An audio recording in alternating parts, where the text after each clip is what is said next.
सुबह के ठीक 4 बजे थे। अंधेरे में गली की टूटी सड़क पर एक ठेले की चरमराहट गूंज रही थी। ठेले पर टमाटर, आलू, प्याज और कुछ हरी सब्जियां थीं। ठेले को धक्का दे रहा था एक दुबला पतला आदमी रामू, और उसके पीछे नंगे पैर आधी नींद में चलता था उसका 12 साल का बेटा मोहन। ठंडी हवा हाथ काट रही थी, लेकिन रामू की मजबूरी उससे भी ज्यादा तेज थी। मोहन ने कांपती आवाज में कहा, बाबा, आज भी स्कूल से पहले सब्जी? रामू रुका, बेटे के सिर पर हाथ रखा और बोला, बेटा, पेट पहले पड़ता है, किताब बाद में। मोहन चुप हो गया। रामू की जिंदगी में कभी कुछ ज्यादा रहा ही नहीं। वो भी अपने पिता के साथ ठेला लगाता था। पढ़ाई छूट गई, सपने दब गए और जिंदगी बस रोजी रोटी तक सिमट गई। उसकी पत्नी सीता हर रात भगवान से बस एक ही दुआ मांगती, मेरे बेटे को मेरी तरह मजबूर मत बनाना प्रभु। घर मिट्टी का था। बरसात में छत टपकती, सर्दी में चादर कम पड़ जाती और कई बार तो रात का खाना भी नसीब नहीं होता। मोहन ये सब देखता था, समझता नहीं था, लेकिन महसूस जरूर करता था। एक दिन मोहन ने अपने पिता से पूछा, बाबा, हम इतने गरीब क्यों हैं? रामू कुछ देर चुप रहा, फिर बोला, बेटा, पैसा कम होना गरीबी नहीं होती। गरीबी होती है पैसों की समझ न होना। मोहन ने मासूमियत से पूछा, पैसों की समझ क्या होती है?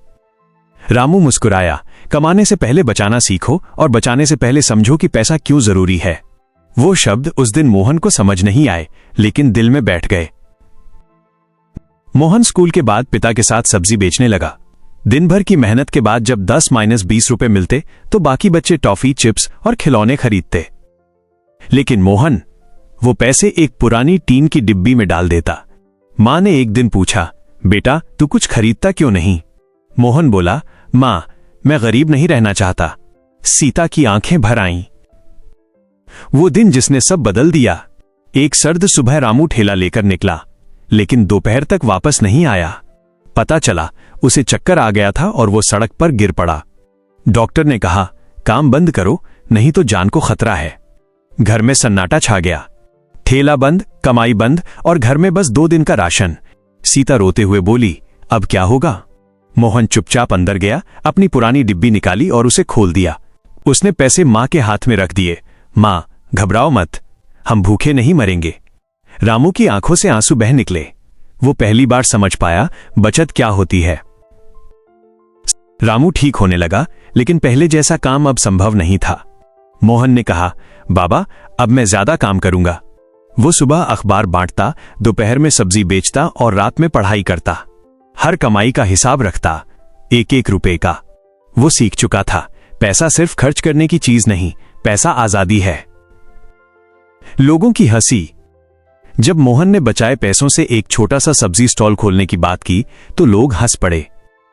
अरे, सब्जी वाला अमीर बनेगा? ये तो बचपन का शौक है। लेकिन मोहन चुप रहा। उसने कर्ज नहीं लिया, जो था उसी में काम शुरू किया। मेहनत रंग लाई। मोहन ईमानदार था, वजन पूरा देता, सब्जी ताजा रखता और ग्राहकों से प्यार से बात करता। धीरे धीरे लोग जुड़ने लगे। पहला मुनाफा हुआ तो उसने कपड़े नहीं खरीदे, मोबाइल नहीं लिया। उसने और बचाया। बड़ा मोड़। 22 साल की उम्र में मोहन ने दूसरा स्टोर खोला। अब रामू ठेले की जगह दुकान पर बैठकर ग्राहकों से बात करता। एक दिन रामू ने कहा, बेटा, आज तू मुझे सबसे अमीर इंसान लग रहा है। आज मोहन के पास 3 सब्जी स्टोर, 1 गोदाम और कई कर्मचारी हैं। उसने अपने माता पिता के लिए पक्का घर बनवाया, लेकिन वो आज भी सादा रहता है। अंतिम संदेश। एक दिन किसी ने पूछा, इतना सब कैसे किया? मोहन मुस्कुराया और बोला, मैंने सबसे पहले बचाना सीखा, फिर समझदारी से खर्च करना और सबसे आखिर में कमाना। गरीबी जेब में नहीं होती, गरीबी सोच में होती है।